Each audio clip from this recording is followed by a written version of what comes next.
लावायचा भाऊच्या बड्डेला डीजे जोरात लावायचा.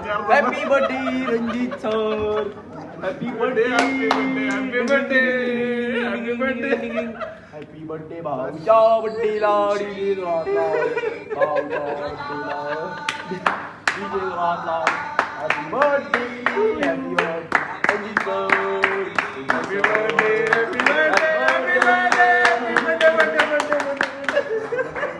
या ठिकाणी सर्व भाविक भक्त जमलेले असून सर्वांना सांगू इच्छितो आमचे सर्वसा अध्यक्ष माननीय श्री रणजित फुले यांचा आज चालू झालेला आहे बर्थडे. रणजितांना हॅपी बर्थडे हॅपी बर्थडे